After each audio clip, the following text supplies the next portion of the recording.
साथियों, 14 फरवरी को पुलवामा में हुए आतंकी आत्मघाती हमले में देश के 39 जवान शहीद हुए थे। हर जवान का परिवार आज दुख और गम के उस पड़ाव पर खड़ा था जिसकी भरपाई शायद ही कभी की जा सके। आइए उनमें से एक जवान की कहानी सुनाते हैं। आज भी फ़ोन नहीं किया, मैं बात ही नहीं करूँगी। आज फ़ोन करेंगे तो भी नहीं, कम से कम वैलेंटाइन डे पे कोई फूल ही भेज देते व्हाट्सएप पर नहीं, इन्हें कहाँ समय है हमारे लिए। पिछली बार तो मेरे द्वारा कढ़ाई करके दिल बनाया हुआ रुमाल से बंदूक को घूंघट उड़ाकर उसे चूमते हुए फ़ोटो भेजी थी। इन्हीं ख्यालों को सोचते हुए आज पूनम के होठों पर जरा सी मुस्कान उभर आई। अभी 1 साल ही तो हुआ था पूनम और राजेश की शादी को। पूनम जब राजेश से पहली बार मिली थी तभी उसे अपने होने वाले पति के देश प्रेम की झलक साफ देखने को मिल गई थी। पहली मुलाकात में ही राजेश ने पूनम को कह दिया था कि इस दुनिया में वह सबसे ज़्यादा प्रेम अपनी भारत माता से करता है। शायद यही कारण था कि पहली मुलाकात में ही पूनम ने राजेश से शादी के लिए हाँ कर दिया था।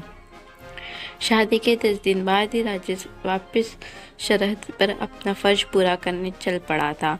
हालांकि इन 10 दिनों में भी राजेश और पूनम केवल 3 दिन ही तो साथ रहे थे, लेकिन इन 3 दिनों में पूनम ने अपनी पूरी जिंदगी राजेश के साथ जी ली थी।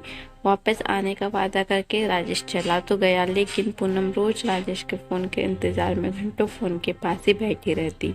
आज भी वह सुबह से राजेश के फ़ोन का इंतज़ार कर रही थी। आतुरवश वह अपनी सास को आवाज़ लगाकर पूछने वाली थी कि आपके बेटे का फ़ोन आया क्या। तभी याद आया कि ससुर जी घर पर है, तो मुन्ने को सुलाकर धीरे से अपने कमरे से निकलकर सासू माँ के कमरे की तरफ बढ़ी। तभी ससुर जी के कमरे में चल रही टीवी में एक स्वामी सी पत्रकार कहती हुई सुनाई पड़ी, इस वक्त एक बड़ी खबर आ रही है। पुलवामा में आतंकी हमले में कई सैनिकों के शहीद होने की बुरी खबर इस वक्त हम आपको सुना रहे हैं। ये शब्द उनके कानों में पड़ने के बाद सब कुछ इस तरह सुन पड़ गया मानो उसके कानों में कोई ग्रेनेड फटा हो। परसों फ़ोन पर वह यही तो जाने की बात कह रहे थे। नहीं नहीं, यह नहीं हो सकता, उन्होंने कुछ और बोला होगा, लेकिन सुबह से उनका फ़ोन क्यों नहीं आया। यही सोचती हुई वह बाहर ही की दीवार पकड़कर बैठ गई।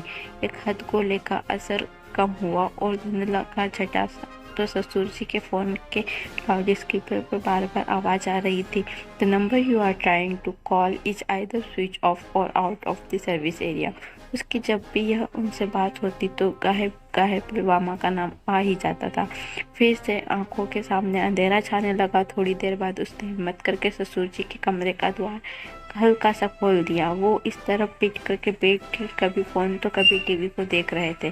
तभी तीसरा विस्फोट हुआ। समाचार चैनल का लाइव संवाददाता घटना स्थल की रिपोर्ट दे रहा था और तभी उसकी नज़र एक बंदूक पर पड़ी जिस पर एक खून से सना सफ़ेद रुमाल पड़ा था, जिस पर दिल का निशान देखते ही वो धमाड़ से गिर पड़ी।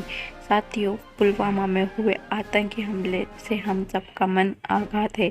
आज हम सभी देशवासियों के मन में इस हमले को लेकर आक्रोश है, लेकिन सिर्फ आक्रोश से काम नहीं चलेगा।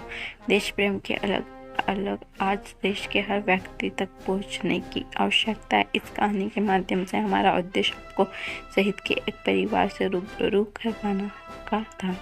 धन्यवाद दोस्तों। अगर कहानी पसंद आई हो तो प्लीज़ चैनल को सब्सक्राइब करें, वीडियो को लाइक करें, शेयर करें। धन्यवाद।